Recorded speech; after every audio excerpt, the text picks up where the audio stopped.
जय हिंद, जय महाराष्ट्र विद्यार्थी मित्रांनो, तुम्हा सर्वांचे आपल्या BSPK स्वराज्य अकॅडमी या यूट्यूब चॅनलमध्ये पुन्हा एकदा मनापासून स्वागत. आज आपण पाहणार आहोत PWD विभागाची जी जाहिरात पडलेली आहे त्या जाहिरातीबद्दल संपूर्ण माहिती. आता पहा, PWD म्हणजेच सार्वजनिक बांधकाम विभाग. तर या सार्वजनिक बांधकाम विभागाची जी जाहिरात आहे तर या जाहिरातीमध्ये आपण पाहणार आहोत की एकूण किती पदांसाठी, किती जागेंसाठी ही जाहिरात पडलेली आहे आणि त्याचबरोबर कोणकोणत्या संवर्गासाठी ही जाहिरात आहे आणि त्या संवर्गातील म्हणजे प्रत्येक संवर्गाचे डिटेलमध्ये माहिती किती कोणत्या कॅटेगरीसाठी किती जागा आहेत याबद्दलची सर्व माहिती या व्हिडिओमध्ये पाहणार आहोत. त्याबरोबरच अर्ज करण्याचा कालावधी किती आहे, परीक्षेची तारीख काय आहे, विद्यार्थ्यांसाठी काय सूचना आहेत आणि कोणकोणती कागदपत्रे यासाठी लागणार आहेत याबद्दलची सर्व माहिती आपण या व्हिडिओमध्ये पाहणार आहोत. त्यामुळे व्हिडिओ शेवटपर्यंत नक्की पहा. आणि त्याचबरोबर पहा, यासाठी कोणता अभ्यासक्रम आहे, परीक्षा पद्धती कशी आहे, परीक्षा ऑनलाईन आहे ऑफलाईन आहे याबाबतची सर्व डिटेल्समध्ये माहिती या ठिकाणी तुम्हाला एकाच व्हिडिओमध्ये मिळणार आहे. चला तर मग जाहिरातीला सुरुवात करूया. पहा, महाराष्ट्र शासनाच्या सार्वजनिक बांधकाम विभागाअंतर्गत खालील 14 संवर्गातील 2109 पदांच्या सरळ सेवा भरतीकरिता मुख्य अभियंता मुंबई कार्यालयाकडून महाराष्ट्रातील जिल्हा केंद्रावर ऑनलाईन परीक्षा घेण्यात येणार आहे. पहा, आता 2109 पदांसाठी ही जाहिरात आहे आणि एकूण 14 संवर्गामध्ये ही जाहिरात घेण्यात येणार आहे. म्हणजे 14 विविध संवर्गाची पदे या ठिकाणी भरण्यात येणार आहेत. तर पहा, ही 14 संवर्ग कोणती आहेत तर कनिष्ठ अभियंता स्थापत्य गट ब अराजपत्रित. पहा, पहिली कोणती आहे तर कनिष्ठ अभियंता स्थापत्य. त्यानंतर कनिष्ठ अभियंता विद्युत, कनिष्ठ वास्तुशास्त्रज्ञ गट ब अराजपत्रित. त्यानंतर आहे स्थापत्य अभियांत्रिकी सहाय्यक गट क. यानंतर आहे स्थापत्य अभियांत्रिकी सहाय्यक गट क. लघुलेखक उच्च श्रेणी गट ब अराजपत्रित. आणि इथे जी दिलेली आहे तर ती त्यांची वेतन श्रेणी आहे आणि एकूण पदसंख्या पण दिलेली आहे. म्हणजे पहा, कनिष्ठ अभियंता जे स्थापत्य आहे त्यासाठी पहा 532 पदसंख्या आहे. त्यानंतर आहे कनिष्ठ अभियंता विद्युतसाठी 55 पदे आहेत. कनिष्ठ वास्तुशास्त्रज्ञसाठी फक्त 5 पदे आहेत.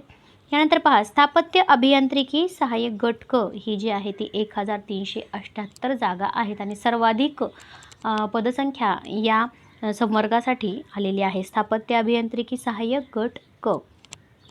पुढे पहा, लघुलेखक उच्च श्रेणीला फक्त 2 जागा दिलेल्या आहेत आणि यामध्ये अभियंता समन्वय अधीक्षक यासाठी देखील 1 जागा देण्यात आलेली आहे. यानंतर पहा, एकूण 14 संवर्ग आहेत. ठीक आहे. त्यानंतर 6वा पहा संवर्ग काय आहे तर लघुलेखक निम्न श्रेणी गट ब अराजपत्रित. तर यासाठी 1 पद आहे. त्यानंतर उद्यान पर्यवेक्षक यासाठी 12 पदे आहेत आणि सहाय्यक कनिष्ठ वास्तुशास्त्रज्ञ यासाठी 9 जागा या ठिकाणी आहेत. स्वच्छता निरीक्षक जे आहे त्यांच्यासाठी फक्त 1 जागा देण्यात आलेली आहे.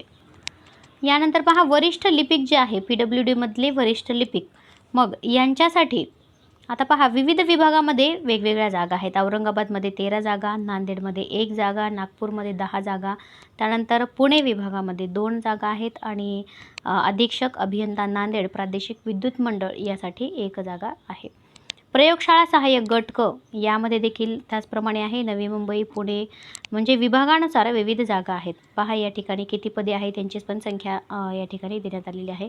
पुढे पहा, वाहन चालकसाठी किती पदे आहेत तर वाहन चालकसाठी 2 पदे आहेत. त्यानंतर हे नांदेड विभागासाठी आहे. त्यानंतर बघा, स्वच्छक गट ड मुंबई यासाठी 32 पदे देण्यात आलेली आहेत. यानंतर जे शिपाई आहे पहा, 14 संवर्ग 14वा संवर्ग आहे. यामध्ये शिपाई आणि शिपाईमध्ये देखील विभागानुसार आहे. मुंबईमध्ये 18 जागा आहेत, पुण्यामध्ये 3 जागा, नाशिकमध्ये 5 जागा, नांदेडमध्ये 8 जागा, अमरावती 2 जागा, नागपूरमध्ये 4 जागा आणि मुंबई या ठिकाणी शेवटचं आहे ती आहे 1 जागा. पहा, या पद्धतीने विविध संवर्गासाठी या सर्व जागा देण्यात आलेल्या आहेत. म्हणजेच पहा, एकूण किती जागा आहेत तर 2109 जागा आहेत.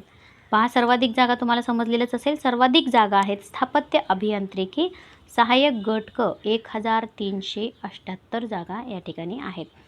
चला आता पुढे माहिती बघूया. परीक्षा दिनांकाबद्दल माहिती पाहू. तर परीक्षा दिनांक याबाबतची माहिती जी आहे ती या संकेतस्थळावर उपलब्ध करून देण्यात येणार आहे. कधी परीक्षा आहे काय याचे सर्व अपडेट या संकेतस्थळावर तुम्हाला मिळणार आहेत. यानंतर पहा, जे काही जाहिरातीमध्ये अटी आणि शर्ती दिलेल्या आहेत तर त्या उमेदवाराकडून शासनाच्या ऑनलाईन प्रणालीद्वारे अर्ज मागवण्यात येणार आहेत. आणि ही जी जाहिरातीची माहिती आहे तर ही दिलेल्या संकेतस्थळावर उपलब्ध असणार आहे. यानंतर पहा, पदसंख्या आणि आरक्षणासंदर्भात ज्या काही तरतुदी आहेत त्या कृपया विद्यार्थ्यांनी आपापल्या कॅटेगरीनुसार व्यवस्थितरित्या या आरक्षणाच्या ज्या तरतुदी आहेत तर त्या वाचून घ्याव्या. त्यानंतर पहा, खेळाडूसाठी आरक्षण देखील या ठिकाणी आहे. तर जे खेळाडू विद्यार्थी आहेत त्यांनी कृपया या ज्या अटी आणि सूचना दिलेल्या आहेत त्या व्यवस्थितरित्या वाचून घ्याव्या. त्यानंतर पहा, दिव्यांग साठी जे आरक्षण असतं त्याबद्दल देखील माहिती दिलेली आहे. यानंतर अनाथ आरक्षण आणि त्याचबरोबर माजी सैनिक आरक्षण यांची देखील डिटेलमध्ये माहिती या जाहिरातीमध्ये दिलेली आहे. प्रकल्पग्रस्तांसाठी, भूकंपग्रस्तांसाठी, अंशकालीन कर्मचारी यांच्याकरिता देखील आरक्षण आहे. तर ती देखील सर्व डिटेलमध्ये माहिती या जाहिरातीमध्ये देण्यात आलेली आहे. पहा, उमेदवारांनी परीक्षेसाठी स्वखर्चाने उपस्थित राहावे लागेल. परीक्षेसाठी नेमून दिलेल्या परीक्षा केंद्रावर दिलेल्या वेळेपूर्वी 1.5 तास अगोदर पोहोचणे आवश्यक आहे. पहा, महत्त्वाची माहिती या ठिकाणी होती की परीक्षेच्या वेळेला आपण 1.5 तास अगोदर परीक्षा केंद्रावर उपस्थित राहायला हवं. ठीक आहे. चला, महत्त्वाची माहिती बघूया की या PWD चा जो पेपर आहे, जी पदांची भरती या ठिकाणी आहे तर त्यासाठी काय पात्रता आहे. तर यासाठी पात्रता आहे की भारतीय नागरिक आणि वयोमर्यादा. ठीक आहे. तर आता भारतीय नागरिक असावा हे तर आहेच, परंतु वयोमर्यादा काय असणार आहे. तर वयोमर्यादा कधीपर्यंतची गणना करायची आहे. तर अर्ज स्वीकारण्याचा जो अंतिम दिनांक असतो तोपर्यंतची वयोमर्यादा या ठिकाणी गणना केली जाते. तर पहा, वयोमर्यादा काय आहे. अमागासासाठी जी वयोमर्यादा आहे ती किमान 18 वर्ष आणि कमाल 40 वर्ष अशा पद्धतीने असते. त्याचबरोबर मागासवर्गीय, अनाथ आणि आर्थिकदृष्ट्या दुर्बल यासाठी देखील 18-45 आहे. प्रावीण्यप्राप्त खेळाडूंसाठी देखील सेम आहे. फक्त माजी सैनिक जे आहेत तर त्यांच्यासाठी 18 आणि 40 प्लस जो त्यांनी सैनिकांनी जे काम केलेलं आहे त्यांचा जो कालावधी आहे तर तो त्याच्यामध्ये ॲड करायचा आणि अधिक 3 अशी ही माजी सैनिकांची वयोमर्यादा असते. ठीक आहे. पुढे पहा, प्रकल्पग्रस्त आणि भूकंपग्रस्त यांच्यासाठी देखील सेम आहे. फक्त जे पदवीधर अंशकालीन आहेत त्यांच्यासाठी 18 आणि 55 अशी वयोमर्यादा आहे. आता पहा, सर्वात महत्त्वाचं काय आहे या ठिकाणी. तर परीक्षेचे स्वरूप आणि त्या अनुषंगाने सूचना म्हणजे परीक्षा कोणत्या स्वरूपामध्ये आहे, कोणत्या विषयाला किती मार्क आहेत याबद्दलची माहिती. तर यामध्ये पहा, जे कनिष्ठ अभियंता स्थापत्य आहेत, आता जे 14 संवर्ग आहेत तर त्या 14 संवर्गाचे वेगवेगळे क्रायटेरिया असणार आहे, परीक्षेचं स्वरूप असणार आहे. तर यामध्ये काय परीक्षेचं स्वरूप आहे तर त्या तांत्रिक विभागानुसार त्या परीक्षेचं स्वरूप असणार आहे. जसं की कनिष्ठ अभियंता स्थापत्य. तर जे कनिष्ठ अभियंता स्थापत्य या पदासाठी अर्ज करणार आहे तर त्या विद्यार्थ्यांनी एक लक्षात घ्या की त्यांच्यासाठी मराठी, इंग्रजी, सामान्य ज्ञान आणि बौद्धिक चाचणी हे 4 विषय 25 प्रश्नांसाठी म्हणजे 50 गुणांसाठी असणार आहेत. कोणते? मराठी, इंग्रजी, सामान्य ज्ञान आणि बौद्धिक चाचणी या 4 घटकांवर 4 विषयांवर एकूण 25 प्रश्न असणार आहेत. आणि जे उर्वरित 75 प्रश्न आहेत ते त्यांच्या तांत्रिक अभ्यासक्रमावर आधारित असणार आहेत. तांत्रिक अभ्यासक्रमावर म्हणजे काय? तर कनिष्ठ अभियंता आहे. तर मग इंजिनिअरिंगला त्यांना जे विषय होते तर त्यावर आधारित 75 प्रश्न म्हणजेच 150 गुण असणार आहेत. 75 25 किती झाले? 100 म्हणजे 100 प्रश्न 200 गुणांसाठी असणार आहेत. ठीक आहे. हे झालं कनिष्ठ अभियंता. यानंतर पहा, कनिष्ठ अभियंता विद्युत. आता पहा, विद्युत यासाठी काय अभ्यासक्रम वेगळा आहे तर यासाठी हा जो भाग आहे 25 प्रश्नांचा म्हणजे 50 गुणांचा हा सेम असणार आहे. म्हणजे मराठी, इंग्रजी, सामान्य ज्ञान आणि बौद्धिक चाचणी यासाठी 25 प्रश्न 50 गुण.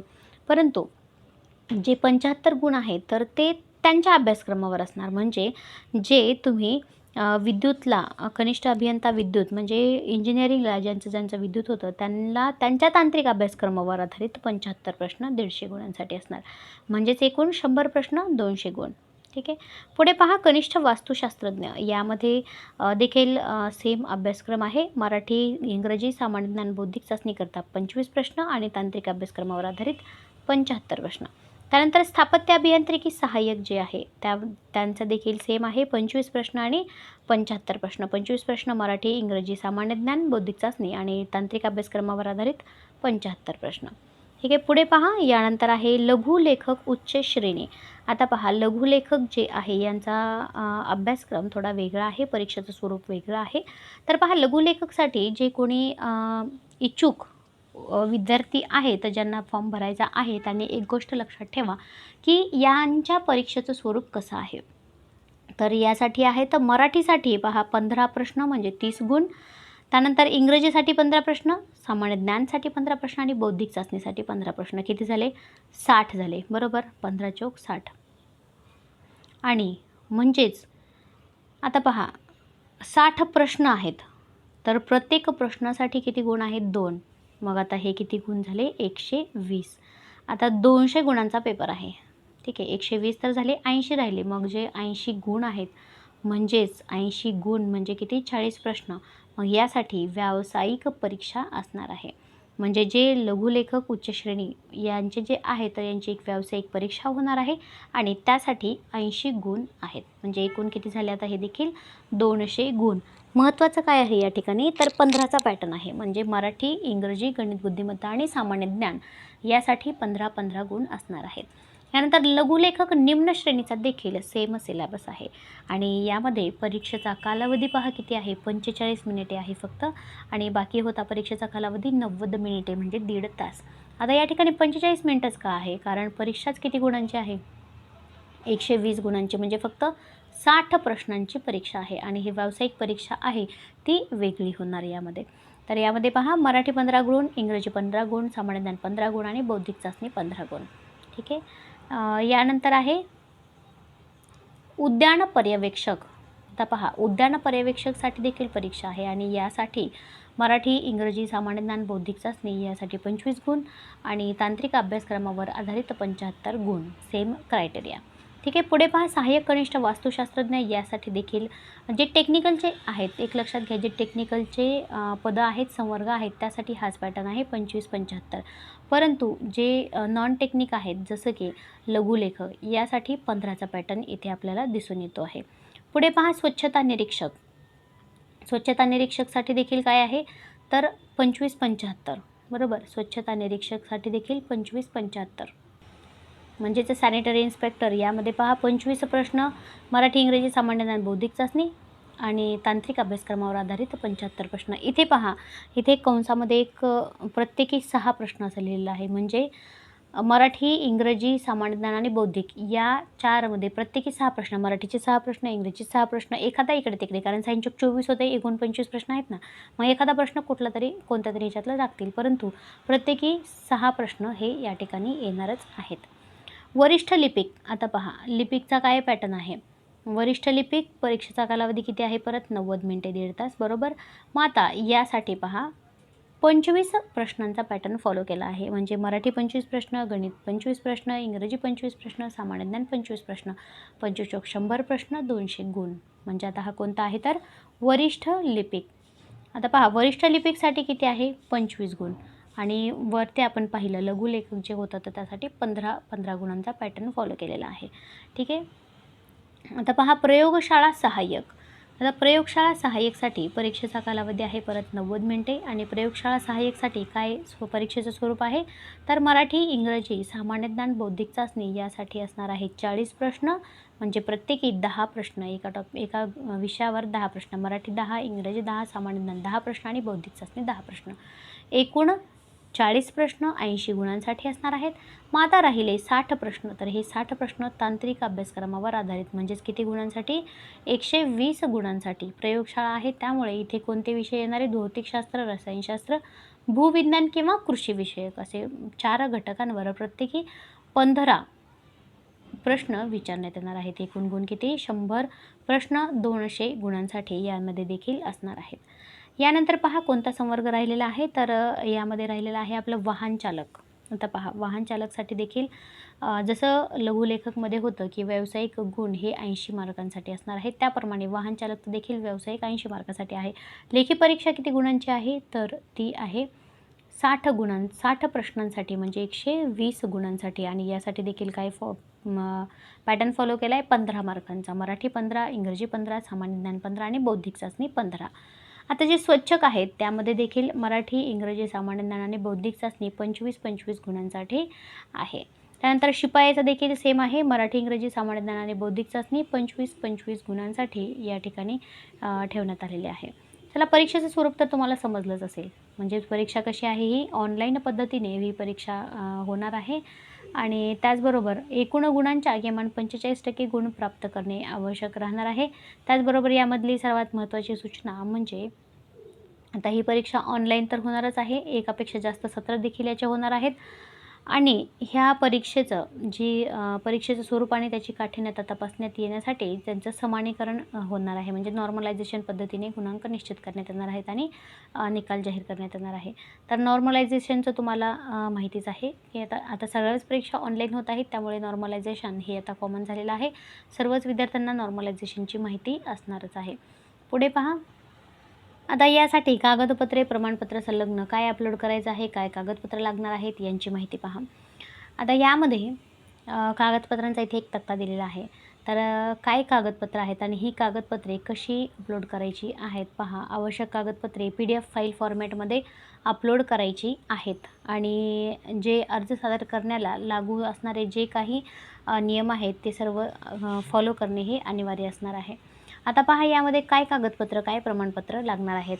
तर अर्जातील नावाचा पुरावा, म्हणजे आता नावातील पुरावा पाहिजे असेल तर काय असतं, तर आपलं SSC अथवा तत्समचे शैक्षणिक अर्हता जे 10वीच्या ह्याच्यावर आहे तर तो आपल्या नावाचा पुरावा, वयाचा पुरावा, शैक्षणिक अर्हताचा पुरावा, सामाजिकदृष्ट्या मागासवर्गीय असल्याचा पुरावा, दुर्बल आर्थिक घटकामध्ये जे असतील तर त्यांचं देखील त्यांना पुरावा आवश्यक आहे. अर्ज सादर करण्याच्या अंतिम दिनांकास वैध असणारे नॉन क्रिमिलेअर प्रमाणपत्र, पात्र दिव्यांग व्यक्ती असल्याचा पुरावा. आता पहा, नॉन क्रिमिलेअर कधीचं पाहिजे, तर अर्ज सादर करण्याच्या अंतिम दिनांकास वैध असणारे. पहा, महत्त्वाचा मुद्दा आहे इथे. त्यानंतर पात्र माजी सैनिक असल्याचा पुरावा, खेळाडू आरक्षणाचा पुरावा, अनाथ आरक्षणाचा पुरावा, प्रकल्प आरक्षणाचा पुरावा, भूकंपग्रस्त आरक्षणासाठी पात्र असल्याचा पुरावा, अंशकालीन पदवीधर कर्मचारी असल्याचा पुरावा. तर ही सर्व आपापल्या कॅटेगरीनुसार हे सर्व कागदपत्रे या ठिकाणी लागू होणार आहेत. लहान कुटुंबाचं प्रमाणपत्र आणि अनुभव प्रमाणपत्र. ठीक आहे, येत्या सर्वांच्या लक्षात. यानंतर पहा, ज्या सर्वसाधारण सूचना आहेत तर त्या विद्यार्थ्यांनी एकदा व्यवस्थितरित्या सर्व सूचना वाचून घ्या, कारण सूचनेमध्ये बऱ्यापैकी सर्व आपलं कन्फ्युजन क्लिअर होत असतं की फॉर्म कसा भरायचा आहे, काय त्यांच्या अटी आहेत, काय करायचं आहे, नॉन क्रिमिलेअर कधीचं पाहिजे, जे आपल्याला डॉक्युमेंट्स अपलोड करायचे आहेत तर त्यांची साईज किती पाहिजे, हे सर्व जाहिरातीमध्ये दिलेलंच असतं. यानंतर पहा, जिल्हा केंद्र निवड जे आहे तर कोणत्या जिल्ह्यात आपल्याला परीक्षा द्यायची आहे तर ते जिल्हा निवडणे अत्यंत गरजेचं आहे. त्याचबरोबर जर एकदा जिल्हा केंद्र बदलाची विनंती कोणत्याही परिस्थितीमध्ये कोणत्याही कारणास्तव मान्य करण्यात येणार नाही. म्हणजे समजा एक जिल्हा दिला तर आपण जिल्हा बदली या ठिकाणी करू शकत नाही. ठीक आहे.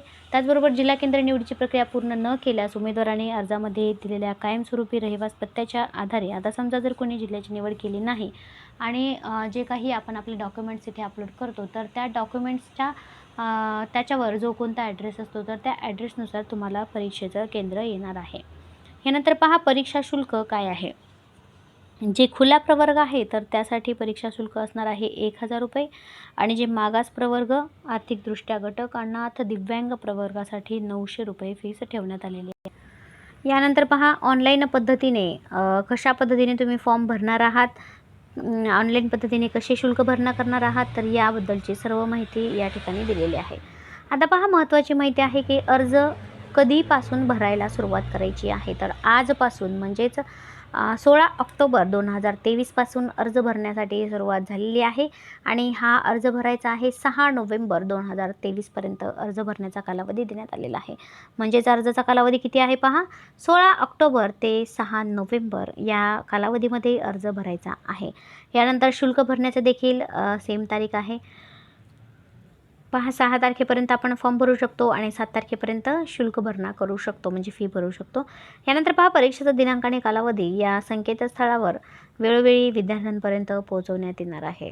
यामध्ये पहा, जे दिव्यांग उमेदवार आहेत तर त्यांचा लेखनिक आणि अनुग्रह कालावधी काय असणार आहे. तर दिव्यांग उमेदवारांनी हे एकदा व्यवस्थितरित्या वाचून घ्या. त्याचबरोबर निवड सूचीची कालमर्यादा देखील या ठिकाणी दिलेली आहे यानंतर पहा महत्त्वाचं आहे प्रवेश प्रमाणपत्र. तर प्रवेश प्रमाणपत्र कधी उपलब्ध होणार आहे?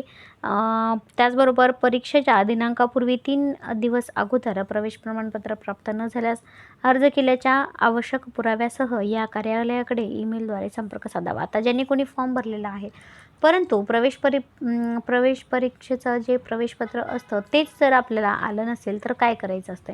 तर परीक्षेच्या 3 दिवस अगोदरपर्यंत वाट पाहायची. 3 दिवसांपूर्वी आपण जे काही सादर केलेला आहे म्हणजे आपला जो फॉर्म भरलेला आहे तर तो घेऊन या कार्यालयाकडे या मेलवर संपर्क साधायचा आहे. ठीक आहे. यानंतर पहा कोणतीही एक मूळ ओळखपत्र तसेच मूळ ओळखपत्राचे छायांकित प्रत सोबत आणणे अनिवार्य आहेत. आता पहा मूळ ओळखपत्राचं एक छायांकित प्रत आणणे अनिवार्य आहे. यानंतर काय आहे तर पहा परीक्षेसाठी कोणकोणते कार्ड अनिवार्य आहेत? मूळ ओळखपत्र कोणते आहेत आणि त्यातले कोणती ओळखपत्र या ठिकाणी अनिवार्य आहेत याची सविस्तर माहिती या ठिकाणी दिलेली आहेच. ठीक आहे. यानंतर पहा इतर महत्त्वाच्या काही सूचना आहेत आणि त्याचबरोबर विशेष सूचना या ठिकाणी देण्यात आलेल्या आहेतच. आता पहा जे काही संवर्ग आहेत तर त्या संवर्गामध्ये ज्या एकूण जागा आहेत तर त्या एकूण जागांचं डिटेलमध्ये कसं या ठिकाणी वर्गीकरण केलेलं आहे पहा. आता पहा जे कनिष्ठ अभियंता स्थापत्य गट ब आहे तर यामध्ये पहा डिटेलमध्ये कसं विभाजन झालेलं आहे. आता एकूण पदसंख्या किती होती? त्यामध्ये 532 पदसंख्या होती. बरोबर. मग बालकल्याणसाठी 345 पदे, त्यानंतर महिलांसाठी 160 पदे आणि पहा प्रावीण्यप्राप्त खेळाडूंसाठी एकूण आहेत किती? 27 पदे देण्यात आलेली आहेत. म्हणजेच जर या ठिकाणी म्हणजे पहा या ठिकाणी तुम्ही जेव्हा डिटेलमध्ये पाहाल की एकूण पदसंख्या आहे 532 परंतु यामध्ये सर्वसाधारणसाठी 345 त्यानंतर महिलांसाठी 160 खेळाडूंसाठी 27 जागा. हे डिटेलमध्ये म्हणजे प्रत्येक संवर्गाचं डिटेलमध्ये या ठिकाणी विश्लेषण दिलेलं आहे की कोणत्या पदांसाठी कोणत्या संवर्गासाठी वेगवेगळ्या कॅटेगरी वाईज किती जागा या ठिकाणी उपलब्ध आहेत. जसं की महिलांसाठी किती आहेत, सर्वसाधारण किती आहेत, खेळाडूंसाठी किती आहेत, माजी सैनिकांसाठी किती आहेत या पद्धतीने. आता यात पहा अनाथांसाठी 5 पदे आहेत आणि दिव्यांगांसाठी एकूण 21 पदे या ठिकाणी देण्यात आलेली आहेत. ठीक आहे. अशा पद्धतीने पहा आणि याचा पात्रता शेवटी पहा ही महत्त्वाची सूचना आहे की शेवटी जे काही दिलेलं आहे. आता पहा इथे आहे कनिष्ठ अभियंता. तर मग कनिष्ठ अभियंतासाठी शैक्षणिक पात्रता आणि अर्हता काय आहे? तर 10वी परीक्षा उत्तीर्ण असणे आवश्यक आहे. शासनाने मान्यता दिलेली 3 वर्ष कालावधीची स्थापत्य अभियांत्रिकीमधील पदविका आणि तिच्याशी सममूल्य म्हणून मान्यता मिळालेली civil and rural engineering, civil engineering, त्याचबरोबर transport engineering, construction technology and environment engineering अशी अर्हता केलेली असावी लागणार आहे. अर्ज स्वीकारण्याच्या अंतिम दिनांकात अर्हता धारण करणे आवश्यक आहे. म्हणजे अर्ज स्वीकारण्यापासून जी शेवटची तारीख आहे अर्ज स्वीकारण्याची तोपर्यंत हा रिझल्ट आपल्याकडे पाहिजे. ठीक आहे. पुढे पहा यानंतर पहा कनिष्ठ अभियंता विद्युत यासाठी देखील किती जागा आहेत? एकूण 55 जागा यामध्ये दिलेल्या आहेत. तर त्यामध्ये देखील सर्वसाधारणसाठी 38 आणि महिलांसाठी 16 जागा आहेत आणि खेळाडूसाठी 1 जागा आहे, अनाथांसाठी 1 जागा आणि दिव्यांगांसाठी एकूण 2 पदे या ठिकाणी देण्यात आलेली आहेत. आणि याची शैक्षणिक अर्हता जी आहे ती 10वी परीक्षा उत्तीर्ण आणि विद्युत अभियांत्रिकीमधील 3 वर्षाची पदविका किंवा आता पहा यामध्ये किंवा शासनाने जाहीर केलेली समतुल्य असलेली इलेक्ट्रॉनिक पॉवर सिस्टीम आणि electrical and electronic power system अशी अर्हता धारलेली असावी.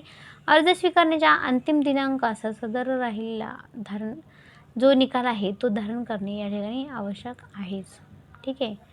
तर त्यानंतर आहे कुठला आता पहा दुसरा संवर्ग आहे की कनिष्ठ वास्तुशास्त्र. तर यामध्ये एकूण फक्त 5 पदे आहेत आणि ही 5 पदे देखील सर्वसाधारण कॅटेगरीसाठी ठेवण्यात आलेली आहेत. पहा एकूण 5 पदे आणि ती सर्वसाधारण संवर्गामध्ये मोडते. यामध्ये देखील पात्रता आणि अर्हता दिलेली आहे.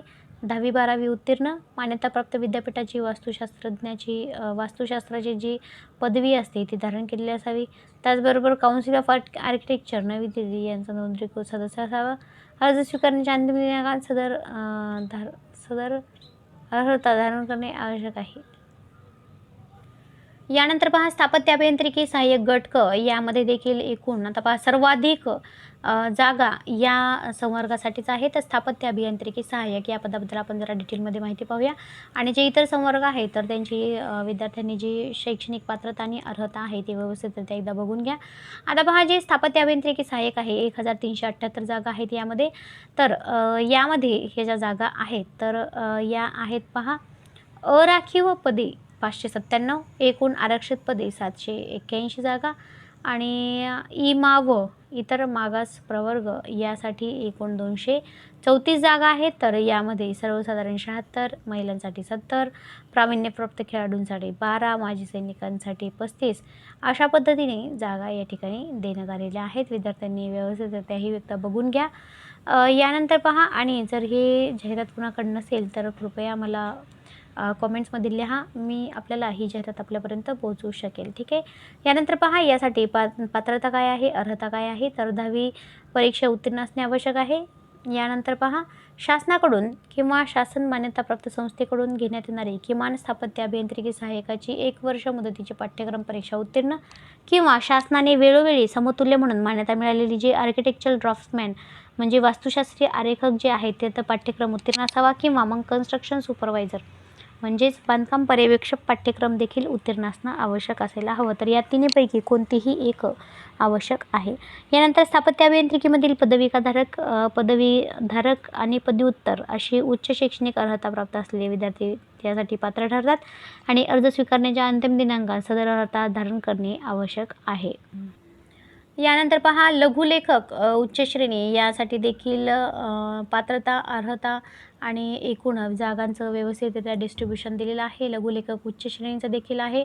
विद्यार्थ्यांनी व्हिडिओ स्टॉप करून एकदा हा पूर्ण चार्ट वाचून घ्यावा जेणेकरून तुम्हाला कोणत्या कॅटेगरीमध्ये अर्ज करायचा आहे तर त्या कॅटेगरीची संपूर्ण माहिती या ठिकाणी मिळेल. ठीक आहे. पुढे पहा लघुलेखक उच्च श्रेणी गट ब, त्याचबरोबर लघुलेखक निम्न श्रेणी अराजपत्रित, लघुलेखक निम्न श्रेणी गट ब राजपत्रित, उद्यान पर्यवेक्षक पहा उद्यान पर्यवेक्षकासाठी काय आहे, एकूण पदसंख्या 12 आहे. तर ते कोणकोणत्या कॅटेगरीनुसार आहे पहा आणि त्याची पात्रता अर्हता काय आहे. कृषी किंवा उद्यान विद्या यातील पदवी धारण केलेली असावी आणि दिलेलं आहे या ठिकाणी किंवा नाही. त्यामुळे या सर्व पात्रता यामध्ये आवश्यक आहेत. ठीक आहे, कंपल्सरी आवश्यक आहेत.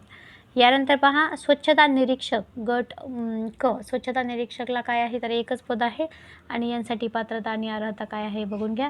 यानंतर पहा सहाय्यक कनिष्ठ वास्तुशास्त्रज्ञ यासाठी देखील 9 पदे आहेत एकूण आणि यासाठी अर्हता आहे 10वी-12वी पास, शासन मान्यताप्राप्त विद्यापीठाचे वास्तुशास्त्राची पदवी धारण आणि अर्ज स्वीकारण्याच्या अंतिम दिनांकात सदर अर्हता धारण करणे आवश्यक राहणार आहे. यानंतर पहा वरिष्ठ लिपिक गट क, पहा वरिष्ठ लिपिकसाठी किती पदे आहेत आणि पात्रता काय आहे पाहून घ्या. यानंतर आहे वरिष्ठ लिपिक गट क, त्यानंतर आहे पहा वरिष्ठ लिपिक गट क नागपूर. आता पहा विविध मंडळासाठी वेगवेगळे आहेत. ठीक आहे, नागपूरसाठी इथे 10 पदे आहेत, नांदेडसाठी 1 पद आहे. म्हणजे वेगवेगळ्या जे विभाग दिलेले आहेत या ठिकाणी पहा कुठे विभाग आहेत हे या ठिकाणी जे विभाग आहे तर त्या विभागासाठी पर्टिक्युलरली त्या भागांसाठी म्हणजे पुण्यासाठी पुणे दिलं असेल तर पुण्यासाठी, नांदेड दिलं असेल तर नांदेडसाठी ते पदे उपलब्ध आहेत. तुम्हाला जिथे सोयीस्कर पडेल तिथले तुम्ही फॉर्म भरू शकता. कोणत्याही जिल्ह्याचे फॉर्म भरू शकता, परंतु तुम्हाला जिथे सोयीस्कर असेल त्या जिल्ह्याचे फॉर्म तुम्ही भरू शकता. यानंतर पहा वरिष्ठ लिपिक नांदेड. तर अशा पद्धतीने विविध संवर्गासाठी जाहिरात आणि त्याबद्दलची सर्व डिटेलमध्ये माहिती यामध्ये दिलेली आहे. प्रयोगशाळा सहाय्यक गट क, यानंतर आहे वाहन चालक गट क. विविध जिल्ह्यांसाठी वेगवेगळ्या परीक्षा घेण्यात येणार आहेत. बरोबर. मग आता पहा या विविध संवर्गासाठी म्हणजे प्रत्येक संवर्गाची आपण पाहिल्याप्रमाणे अभ्यासक्रम हा वेगवेगळा आहे. ठीक आहे, म्हणजेच जर इंजिनिअरिंगचा म्हणजे स्थापत्य असेल तर त्या तांत्रिकचे 75 प्रश्न आहेत. इलेक्ट्रिक असेल तर त्या विभागाचे हे 75 प्रश्न आहेत. अशा पद्धतीने ती परीक्षा वेगळीच असणार आहे, बरोबर. यानंतर पहा, शिपाईसाठी देखील काही अर्हता व पात्रता दिलेली आहे, ते देखील बघून घ्या. शिपाईसाठी बघा, नाशिक आहे, पुणे आहे, नांदेड आहे. तर अशा पद्धतीने शिपाईसाठी देखील या ठिकाणी पात्रता देण्यात आलेली आहे. याची पात्रता काय आहे शिपाईसाठी, तर 10वी-12वी उत्तीर्ण असणे आवश्यक आहे. 10वी परीक्षा उत्तीर्ण असणे आवश्यक आहे आणि अर्ज स्वीकारण्याच्या अंतिम दिनांकात सदर अर्हता धारण करणे आवश्यक आहे. त्याचबरोबर सदरचे पद हे मंत्रालय स्तरावरील आहे, तथापि या संवर्गासाठी राज्य स्तरावरच एकच परीक्षा घेण्यात येणार असल्याने कोणत्याही भागातील उमेदवार या पदासाठी अर्ज करू शकतील. तथापि नियुक्तीची जी प्रक्रिया आहे, उमेदवाराकडून प्रत्यक्ष रुजू होण्याच्या दिनांकावेळी पदे ज्या प्रमाणात रिक्त आहेत त्यानुसार पार पाडण्यात येईल व पात्र उमेदवारांना नियुक्ती वाटपाचा हक्क शासनाने राखून ठेवला आहे, याचीही उमेदवाराने नोंद घ्यायची आहे. ठीक आहे, पहा, अत्यंत आपल्यासाठी खूप महत्त्वाच्या माहिती आपल्याला या व्हिडिओमधून मिळालेल्या आहेत. आता इथे पहा काय आहे, तर ही आहे नॉर्मलायझेशनबद्दल माहिती, कशा पद्धतीने नॉर्मलायझेशन करतात. ठीक आहे, चला, ही पूर्ण जाहिरात म्हणजेच ही जाहिरात होती PWDची, बरोबर. तर ही PWDची पूर्ण जाहिरात आपण या व्हिडिओमध्ये पाहिलेली आहेत. तर या ठिकाणी आपण इथेच थांबूया. धन्यवाद.